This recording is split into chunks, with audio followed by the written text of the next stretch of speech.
So he said that I had to live in the real world and whatever. And so we went back and we had a back and forth. And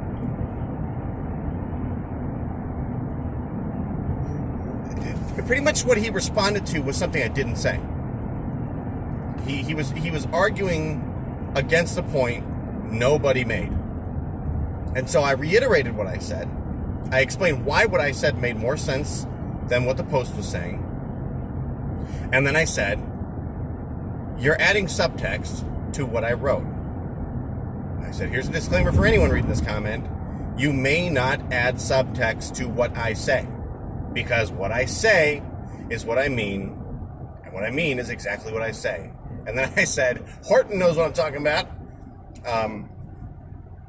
But yeah, it's true. That's one of my biggest things. If I was some famous guy and somebody read something I'd written and said, this kind of undertones to it, whatever you want to call it, any kind of undertones that people tend to mysteriously have in whatever they write, I would not accept that statement. I would be very irritated about it and inform people that you don't get to just tell me what I meant. That's not how it works. You don't have the option of telling me, you said this, but what you meant, or you said this, and clearly it's from... No. I definitely think about what I'm saying before I say it, and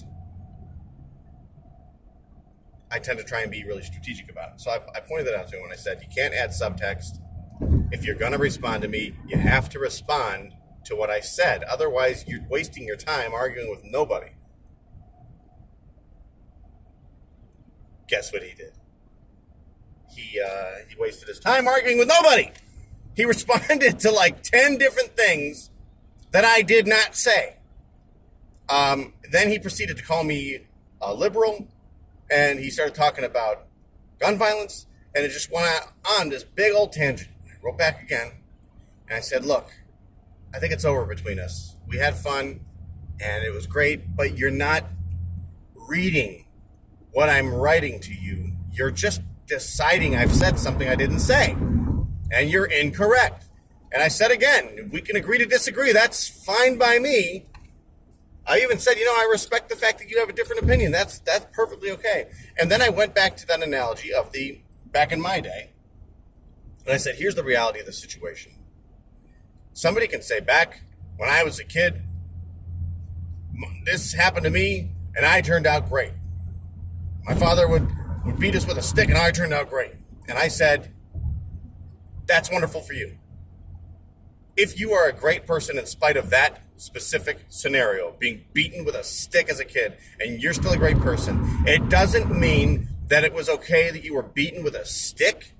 It means either that you were way stronger than your father on a mental level, and so you overcame what could have become your life, or your father was such an amazing person otherwise that it actually balanced out the fact that he would abuse you by beating you with a stick. So I'm trying to point out to this guy that just because people always use anecdotal evidence. Well, I did this and it was fine, so obviously that's the end of it. That's what's going on with this whole pandemic and the masks and the vaccinations and everything else. You hear one story of somebody claiming that somebody died from the vaccine, even though there's zero proof, zero evidence, there's zero information in depth. It's just somebody on YouTube saying, my cousin took the vaccine and she's dead now. And that's it. That's the video. And everybody's like, see, you see, irrefutable proof.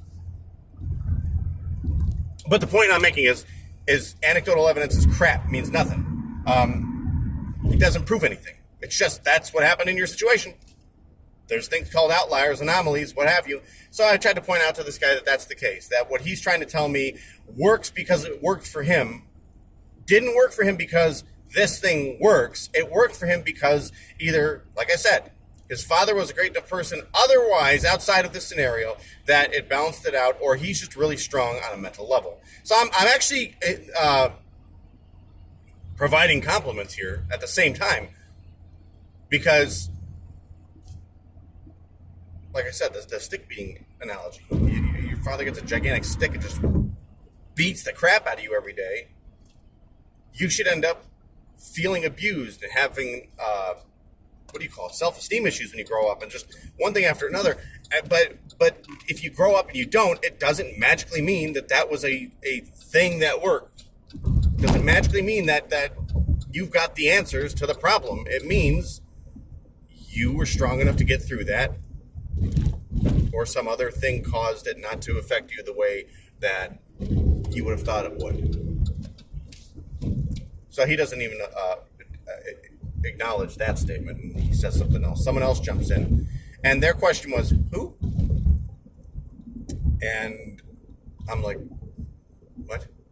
And I said, you're going to have to be more specific. I've written a novel here in responses. Who am I talking to? Who is the statement directed at? Like, what's the question? Who are you? Like, I actually said that in the comment. And then he said, for someone who claims to be so astute, you would have thought you would have figured that out. And then he mentioned Horton. I'm like, oh! And I said, astute has nothing to do with it. You said a one-word question to the novel that I wrote, and I forgot all about the fact that I mentioned Horton at the end of one of those comments. And then I said, it's a good question, though. Who seems to be both the question and the answer? And then I gave a little smiley face. And I assumed the fact that I didn't bite and start flipping out on him meant that he just didn't care because he never responded.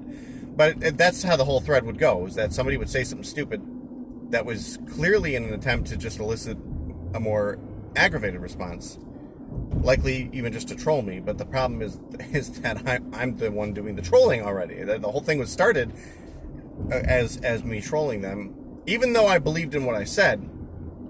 I the only reason it was still going is because I was like, I'm just gonna keep.